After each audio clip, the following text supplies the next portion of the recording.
Om Swastiastu. My name is Gede Fajar with last three digits student registration number of 100 as the moderator for today. In this video, we will present a review on fecal examination for diagnosing gastrointestinal infections. Here is our group member. Thank you for the time. My name is Dewa Utami with my last three digits of my name is 098. So nowadays, gastrointestinal infection is a serious health problem in the world. It is approximated that 33% of global populations has contracted with parasites in their digestive systems. Out of this, 450 million individuals experience symptoms. Based on World Health Organization, there are about 1.7 billion cases of childhood diarrheal disease every year, and diarrheal disease is the second leading cause of the death in children below 5 years old. That's why it is important for us to know how to detect gastrointestinal infections. Gastrointestinal infections can be detected by traditional laboratory diagnosis that performed by culture and antibiotic susceptibility testing, OFA and parasite microscopic examinations, antigen detection via immunoassays, and stool examinations. Analysis of feces comprised of microscopic observations, chemical, immunological, and microbiological assessment. Thank you. Allow me to introduce myself. My name is Yohanes with the last three-digit number 089. Gastrointestinal infections, also known as digestive tract infections, are infections that affect the digestive system. These infections can be caused by various types of bacteria, viruses, parasites, or other pathogens that can enter the body through the contaminated food or water, or by contact with infected individuals or objects.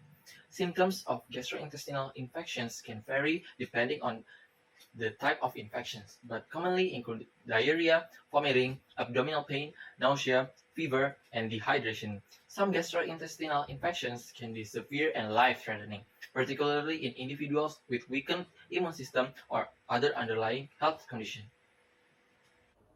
Thank you for the time. My name is Juanda and my last digit number is 095. So fecal examination plays certain important functions in the diagnosis of gastrointestinal infections such as finding the responsible infectious agent, the detection of microorganisms present in the digestive tract, such as bacteria, viruses, fungi, and parasites.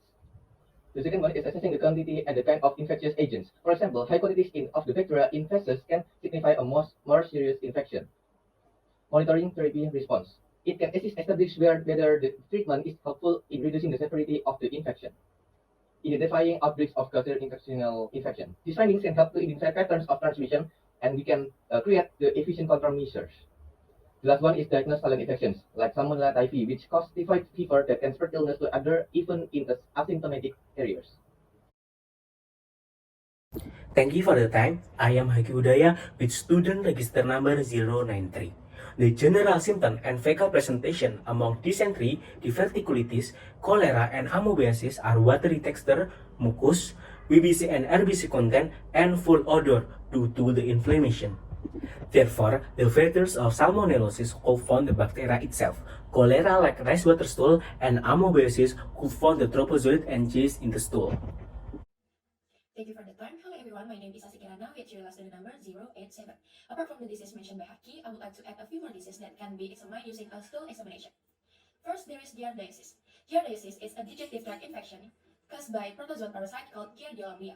The protozoa type of this parasite use a sucking disc to connect to the intestinal epithelium, causing irritation and fattening of the villi, resulting in fat malabsorption that can lead to styria, which is characterized by big, pale, and foul-smelling oily feces.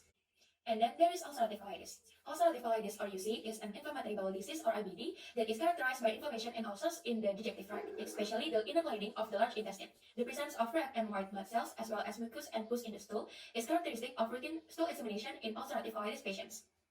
And lastly, there is gastrointestinal tuberculosis. Gastrointestinal tuberculosis, or GITB, is caused by Mycobacterium tuberculosis.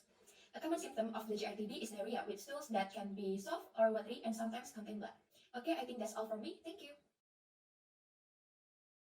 There are several things to ensure that the stool specimen is in a good condition. For fecal collections, patient can use a clean dry plastic or a glass container. Patient should be advised not to urinate when collecting the stool. For the examination, an adequate amount of stool and proper stool specimen labeling is needed. The turnaround time is important to get accurate laboratory results. If the situation doesn't allow for testing immediately, specimens should be reserved. For fecal physical examination, we can examine the consistency, color, and odor. Normal stools are well formed and solid. Semi-solid or watery stools may indicate dysentery. In cholera, the stool will look like rice water. The color of normal feces range from light to dark brown due to bile pigments, while non-stercobilinogen can cause clay-colored stool. Dark terry indicates bleeding in small intestine. Bright red indicates large intestines or rectum hemorrhoids. Offensive odor may be present in intestinal amoebiasis. Stools in cholera patients do not smell bad. The presence of blood, mucus, pus, or any organism may indicate some disease such as displayed on the slide. Alright, I'm Dewa Gifensius with last digit of student registration number is 101, and here's our fecal microscopic and other laboratory examination. Alright, for the first one, we have fat examination. Firstly, we have the student tree staining, which use a brief aqueous of stool suspension with 2 drops of 95% ethanol, and with 2 drops of student tree saturated ethanolic solution are added and mixed. And in this case, fat will show as split or crystals. And next, we have the 72-hour fecal fat test, which include the collection of stool for 72 hours after a 6-day of high-fat diet. Lastly, we have the acid stereotypic test. Nextly, we have meat fiber examination, which in this case, the stool is truly mixed on the side with 10% eosin before staying for 3 minutes and examined for the muscle fiber. Next, for the leukocyte examination, we have 2 main tests, which is methylene blue test and lactoferrin blue test. The first one is using methylene blue, which is combined with the sample. And for the lactoferrin test, it's lactoferrin used as a marker for inflammatory white blood cells. Next, we have the fecal occult blood test, which is used to detect any gastrointestinal bleeding and determined by hemoglobin peroxidase activity.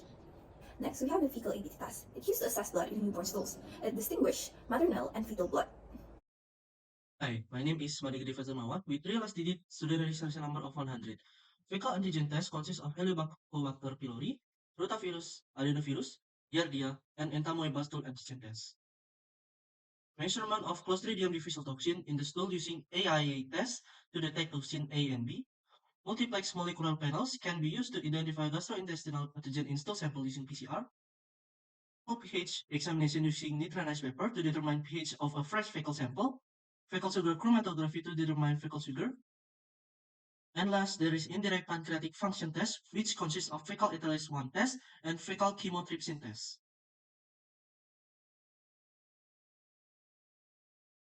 Interpretation of fecal examination results. The point is, the analysis of fecal examination's finding might provide crucial details regarding the test subject's general health.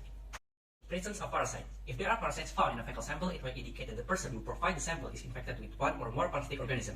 The example of parasitic organism that can be found identified through fecal examination are Helicobacter pylori, rotavirus, enteroadenovirus type 40 or 41, Giardia lamblia, Angelica, and Entamoeba dispar. Testing of parasite in a fecal examination can be very important to diagnose and treat this parasitic infection. Okay, next, presence of bacteria. Many bacteria, both beneficial and harmful, could be discovered in the gastrointestinal tract. During fecal examination, it is possible to discover dangerous bacteria like Salmonella, Shigella, Campylobacter, and Escherichia coli. These bacteria can lead to infection that cause symptoms like fever, diarrhea, and stomach pain. Please let me introduce myself. My name is Julyvia Gifensius with the last 3-digit registration number 088.